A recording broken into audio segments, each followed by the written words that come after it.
आजको यो हाम्रो सेट चाहिँ हामीले 2,30,000 मा तयार पार्न लागेको सेट हो। हेरौँ 2,30,000 मा के सामान राखेर हामीले तयार गर्दैछौँ यो सेट आज म तपाईहरुलाई बताउँछु। यसमा हामीले मेन इम्पोर्टेन्ट ग्राफिक कार्ड चाहिँ RTX को 5060 Ti 16GB ग्राफिक कार्ड हालेर हामीले यो सेट बनाउँदै छौँ। Ryzen 7 को 5700X प्रोसेसरमा 1TB NVMe SSD र 32GB RAM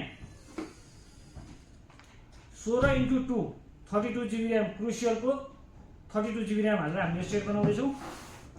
यसमा हामीले मदरबोर्ड चाहिँ गिगाबाइट को B550M यो बोर्ड युज गरेका छौँ।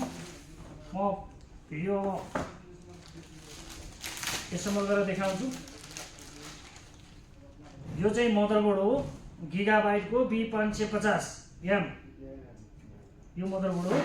यसमा हामीले 32GB RAM क्रुसियल को 16x2 हाल्दै छौँ।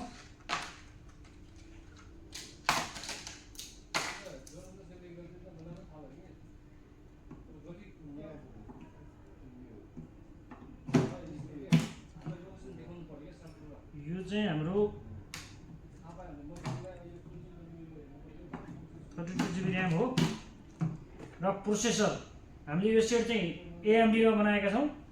Ryzen 7 5700X प्रोसेसर हो।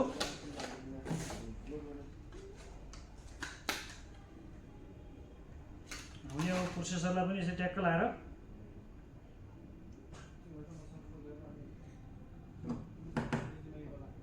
यसरी हाल्छौँ र 1TB NVMe Gen 4 SSD।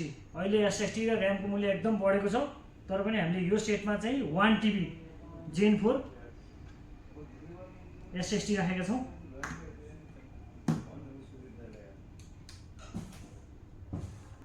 र कुलर चाहिँ हामीले एयर कुलर युज गरेका छौँ। डिप कुल को AK400 डार्क जिरो यो कुलर युज गरेका छौँ। यो तपाईको यो प्रोसेसरका लागि यो कुलर एकदम इनफ कुलर हो।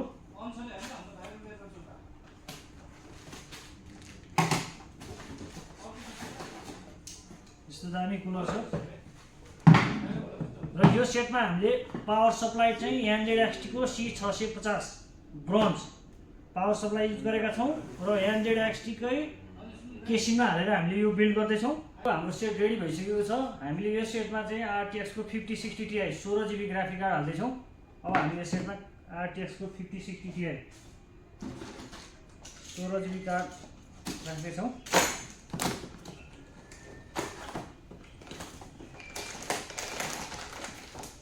यस्तो दामी कार्ड छ है।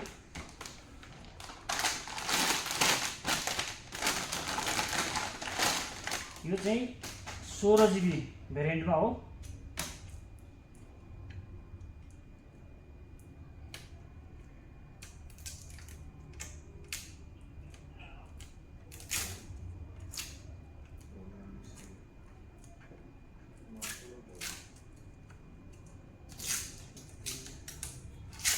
RTX को 5060 Ti लाई राखिसकेका छौँ।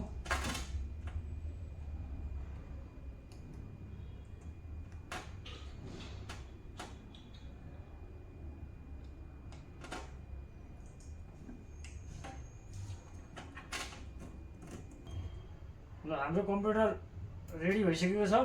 अन्त यस्तो दामी सेट बनेको छ। यदि तपाईहरु पनि यस्तै हाई स्पेकमा नयाँ PC बनाउने विचारमा हुनुहुन्छ, भिडियोको लागि, अडियोको लागि, ग्राफिक डिजाइनको लागि अथवा AI को लागि भने तपाईले हामीलाई सम्पर्क गर्न सक्नुहुनेछ। हामी एकदमै अफर प्राइसमा अहिले सेटहरु रेडी गर्दै छौँ। धन्यवाद। हाम्रो यो सेट चाहिँ यस्तो दामी बनिसकेको छ।